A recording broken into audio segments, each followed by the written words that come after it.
जय जगन्नाथ दर्शक बंधु आमर यूट्यूब चैनल ओडिया ज्ञान सागर रे आपण मानंकु स्वागत। प्रिय दर्शक बंधु, राशि अनुसार रुद्राक्ष धारण करिबा उचित होइथाए। कौन आपण भूल रुद्राक्ष धारण करुछंती कि? तेबे ज्योतिष शास्त्र रे समस्त राशि मानंकर अलग अलग गुण और धर्म होइथाए। एणु राशि मानंकर गुण और धर्म को अनुध्यान करी रुद्राक्ष चयन करिबा उचित होइथाए। मान्यता अनुसार रुद्राक्ष शिव भगवानंकर अश्रुरु उत्पत्ति होइअछि।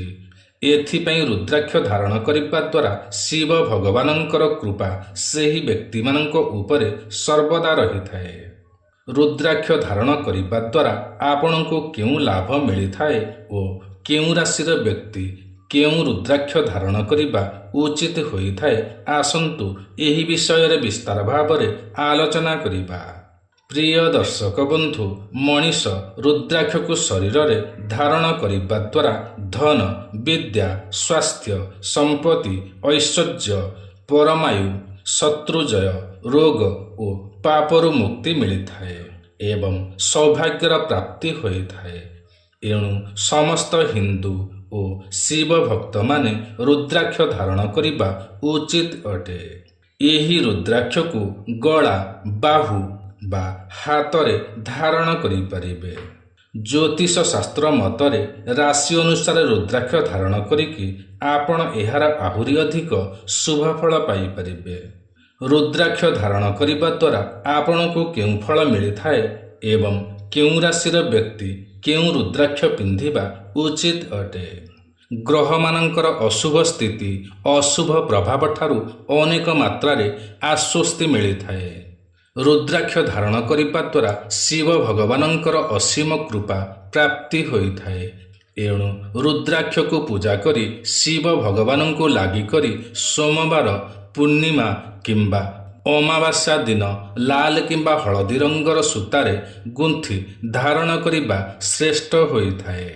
सेही रुद्राक्ष मालाटी 101, 108, 27, 54 एहीपरि गणति भावरे धारण करिबा उचित होइथाए। एहाकु धारण करी मद, माछ, मांस आदि सेवन करिबा अनुचित होइथाए। सेही रुद्राक्ष को सूता अपेक्षा धातुरे ग्रहण कले आहुरी अधिक सुफल मिलिथाए। रुद्राक्ष को सुना और रूपारे धारण करि परिबे, तंबारे मध्य धारण करि परिबे, किंतु अन्य केही व्यक्ति धारण करिथिबा माळी को आपण धारण करिबा उचित नुहे एवं सोइबा समय रे रुद्राक्ष को काढ़ी सोइबा उचित होइथाए। एबे जानिबा केउ राशिर व्यक्ति केउ रुद्राक्ष को धारण करिबा उचित होइथाए। प्रथम राशिटी हेउछि मेष राशि। मेष राशि पई तीनिमुखी रुद्राक्ष श्रेष्ठ होइथाए, कारण मेष राशिर अधिपति ग्रह हेउछन्ति मंगल ग्रह। मंगल ग्रह साहस और वीरत्वर कारक अटन्ति।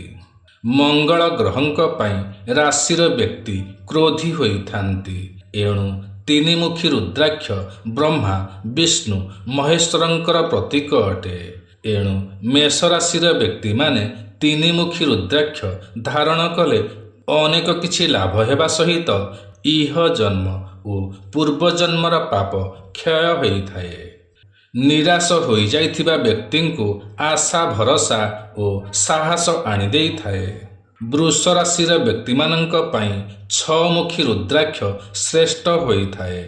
वृष राशिर अधिपति ग्रह हेउछन्ति शुक्र ग्रह, जिए कि भौतिक सुख, ऐश्वर्य प्रदान करिथान्ति। 6 मुखी रुद्राक्ष कार्तिकेयंकर स्वरूप बोली मानिथान्ति। 6 मुखी रुद्राक्ष धारण कले धन लाभ होइथाए, रोग नाश होइथाए और पाप मध्य क्षय होइथाए। बुद्धिर विकास होइथाए, नेतृत्व नेबार क्षमता बढ़िथाए। एहा सहित भगवान कार्तिकेयंकर विशेष कृपा प्राप्ति होइथाए। दुख नाश होइथाए। मिथुन राशि पई 4 मुखी रुद्राक्ष श्रेष्ठ होइथाए। मिथुन राशिर अधिपति ग्रह हेउछन्ति बुध, ଯିଏକି ବୁଦ୍ଧିର କାରକ ଅଟନ୍ତି। ମିଥୁନ ରାଶିର ବ୍ୟକ୍ତି ଚାରିମୁଖୀ ରୁଦ୍ରାକ୍ଷ ଧାରଣ କଲେ ମନ ମୁତାବକ ଫଳ ମିଳିଥାଏ, ସଫଳତା ମିଳିଥାଏ ଓ ଧନର ପ୍ରାପ୍ତି ହୋଇଥାଏ। ନିଃସନ୍ତାନମାନଙ୍କୁ ସନ୍ତାନ ପ୍ରାପ୍ତି ହୋଇଥାଏ, ବୁଦ୍ଧିର ବିକାଶ ଘଟିଥାଏ, ରୋଗ ନାଶ ହୋଇଥାଏ। ଶିକ୍ଷାର୍ଥୀମାନେ ଶିକ୍ଷା କ୍ଷେତ୍ରରେ ସଫଳତା ପାଇଥାନ୍ତି। ମାନସିକ ବିକାର ଦୂର ହୋଇଥାଏ, ବାଣୀ ସୁମଧୁର ହୋଇଥାଏ। କର୍କଟ ରାଶିର ବ୍ୟକ୍ତିମାନଙ୍କ ପାଇଁ ଦୁଇମୁଖୀ ରୁଦ୍ରାକ୍ଷ ଧାରଣ କରିବା ଶ୍ରେଷ୍ଠ ହୋଇଥାଏ। କର୍କଟ ରାଶିର ଅଧିପତି ଗ୍ରହ ହେଉଛନ୍ତି ଚନ୍ଦ୍ରଦେବ, ଯିଏକି ମନର କାରକ ଅଟନ୍ତି।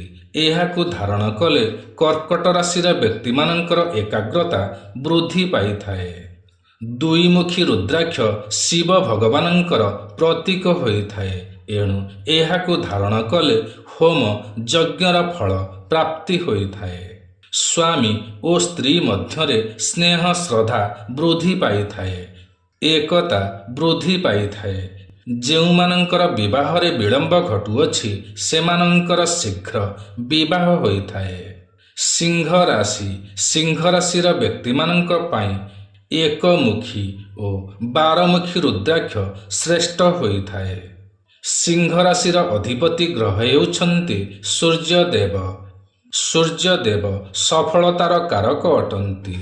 ଏକମୁଖୀ କିମ୍ବା ବାରମୁଖୀ ରୁଦ୍ରାକ୍ଷକୁ ସ୍ୱୟଂ ଶିବ ଭଗବାନଙ୍କର ସ୍ୱରୂପ ବୋଲି ମାନିଥାନ୍ତି। ଏହାକୁ ଧାରଣ କଲେ ଆର୍ଥିକ ସ୍ଥିତି ମଜବୁତ ହୋଇଥାଏ, ଦରିଦ୍ରତା ନାଶ ଯାଇଥାଏ, ରୋଗ ଦୂର ହୋଇଥାଏ ଓ ସମସ୍ତ ପ୍ରକାରର କଷ୍ଟ ଦୂର ହୋଇଥାଏ। ଆତ୍ମମନୋବଳ ବଢ଼ିଥାଏ, ଆୟୁ ଆରୋଗ୍ୟତା ମାନ ସମ୍ମାନ ଯଶ ପ୍ରାପ୍ତି ହୋଇଥାଏ। କନ୍ୟା ରାଶି ପାଇଁ ଚାରିମୁଖୀ ରୁଦ୍ରାକ୍ଷ ଶ୍ରେଷ୍ଠ ହୋଇଥାଏ। କନ୍ୟା ରାଶିର ଅଧିପତି ଗ୍ରହ ହେଉଛନ୍ତି ବୁଧ ଗ୍ରହ। ଚାରିମୁଖୀ ରୁଦ୍ରାକ୍ଷ ଧାରଣ କଲେ ସନ୍ତାନ ପ୍ରାପ୍ତି ହୋଇଥାଏ, ବୁଦ୍ଧି ବିକଶିତ ହୋଇଥାଏ, ବାଣୀ ସୁମଧୁର ହୋଇଥାଏ, ପାପ କ୍ଷୟ ଯାଇଥାଏ। ତୁଳା ରାଶି ପାଇଁ ଛଅମୁଖୀ ରୁଦ୍ରାକ୍ଷ ଓ ଆଠମୁଖୀ ରୁଦ୍ରାକ୍ଷ ଶ୍ରେଷ୍ଠ ହୋଇଥାଏ। ଏହି ରାଶିର ଅଧିପତି ଗ୍ରହ ହେଉଛନ୍ତି ଶୁକ୍ର ଗ୍ରହ, ଯିଏକି ଜୀବନରେ ଭୌତିକ ସୁଖ ପ୍ରଦାନ କରିଥାନ୍ତି।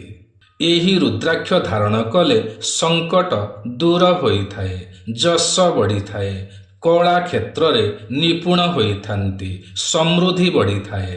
ଆଠମୁଖୀ ରୁଦ୍ରାକ୍ଷକୁ ଶ୍ରୀ ଗଣେଶଙ୍କର ପ୍ରତୀକ ବୋଲି ମାନିଥାନ୍ତି, ଏଣୁ ଏହାକୁ ଧାରଣ କଲେ ବୁଦ୍ଧିର ବିକାଶ ହୋଇଥାଏ, ନେତୃତ୍ୱ ନେବାର କ୍ଷମତା ବଢ଼ିଥାଏ। ଜୀବନରେ ଆସୁଥିବା ସମସ୍ତ ଦୁଃଖ ଆପେ ଆପେ ଦୂର ହୋଇଥାଏ। ବିଛା ରାଶି ପାଇଁ ତିନିମୁଖୀ ରୁଦ୍ରାକ୍ଷ ଶ୍ରେଷ୍ଠ ହୋଇଥାଏ।